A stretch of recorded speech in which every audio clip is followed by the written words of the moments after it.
سلام، اوس هم د 11 بجو خبرونه. د هېواد د سوک وهنې سکرتر جنرال حمیدالله حمیدي نن سهار په کابل ښار کې تروټ شو. د سوک وهنې فدراسیون مسؤلین وایي ښاغلی حمیدي نن سهار کله چې غوښتل د دندې پر لوري لاړ شي د کابل ښار د درېیمې امنیتي حوزې اړوند په کوټي سنګي سیمه کې د نامعلومو وسلوالو له لوري وژل شوی او بریدګر په تېښته بریالي شوي دي. ویل کېږي نوموړي له 15 کلونو راهیسې په همدې برخه کې کار کړی دی. یو کس د نشهیي توکو د لیږد په تور په بغلان کې د پولیسو له لوري ونیول شو. د بغلان امنیه قماندان نیاز محمد نیازمند وایي دغه کس چې 68 کیلوګرامه د هیروینو پوډر یې په کندوز کې په یو باروړونکي موټر کې ځای پر ځای کړي وو، غوښتل یې هغه کابل ته ولېږدوي، خو تر هغې مخکې تېره شپه د پلخمري ښار په شمرک سیمه کې نیول شوی دی. ویل کېږي له نیول شوي کسه اوس هم پوښتنې روانې دي. ماښام پر 12 بجې باندې د شمرک په کمربند کې چې قندوز څخه یو مازدا موټر چې 68 کیلو مواد روین پکې رابار وه او زموږ د مواد مخدر د پولیسو څخه ونیول سو او د قانون منګول ته وسپارل سو. تر راتلونکو 5 ورځو پورې به د امریکا او طالب استازو ترمنځ اووم پړاو خبرې پیل شي. د افغانستان د سولې لپاره د امریکا ځانګړي استازي په خپله ټویټر پاڼه کې لیکلي چې دغه پړاو به د چنګښ پر 8مه د قطر په دوحې ښار کې پیل شي.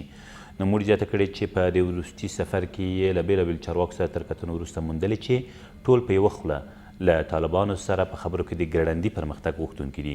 د ویل ده چې تر دې مخکې د امریکا او طالب استازو ترمنځ 6 ځلې اوږدې خبرې شوي، خو تر اوسه پر هیڅ موضوع هوکړه نه ده شوې.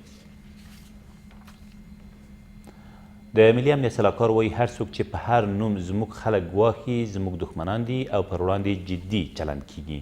حمدالله محب تېره ورځ د ترکمنستان له ملي امنیت سلاکار سره په کتنه کې زیاته کړه چې د جنایتکاره شبکو بې وسلې کولو او د هغوی د فعالیت د مخنیوي په برخه کې د افغان حکومت هڅو خلکو ته امنیتي ډاډ هم ورکړی دی. ښاغلي محب په دې کتنه کې چې په اشقاباد کې ترسره شوې همداراز په ډاګه کړې چې په افغانستان کې سوله د سیمې ثبات دی او د سولې لپاره زموږ تعهد قوي دی او د افغان حکومت حل لارې د ګواښونو د مخنیوي او د خپلو خلکو د ساتلو په هدف دي، ځکه خو مو سولې ته د ژمنتیا په خاطر د طالبانو یو شمېر بندیان آزاد کړي دي. په زابل کې د ملي پوځ یو قمندان وایي په تېره اونۍ کې د دغه ولایت په بېلابېلو سیمو کې نږدې 200 طالبان وژل شوي دي. د 215 طلق الاردو د دویمې پلې لوا قمندان وایي په دې عملیاتو کې چې له کلات ښار سربېده د شاجوی، میزان، شینکۍ، نوبهار او ارغنداب ولسوالیو په شاوخوا سیمو کې ترسره شوي، د دې ډلې په لسګونه نور غړي هم ټپیان شوي دي. د نوموړي په وینا په وژل شویو کسانو کې دغه ولایت لپاره د طالبانو نومول شوی مرستیال والي او همداراز د دایچوپان، میزان او سیوري ولسوالیو لپاره نومول شوي ولسوالان هم شامل دي. نوموړي په دې اړه چې په یادو عملیاتو کې افغان ځواکونو او د سیمې اوسېدونکو ته کوم زیان اوښتی او که نه څه نه دي ویلي.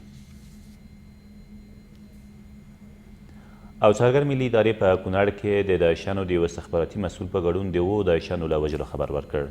په دې عملیاتو کې چې په نورګل ولسوالۍ کې د یادې ډلې پر یوه پټنځای ترسره شوي 14 شکمن کسان هم نیول شوي دي. د څارګر ملي ادارې د خبرپاڼې له مخې په دې لړ کې یو شمېر وسلې ترلاسه او د یادې ډلې یو پټنځای د وسلو او مهمات یوه زیرمه او یو موټر هم له منځه تللي دي. دا تر دې مهاله وروستي خبرونه، تر بیا مو الله امان.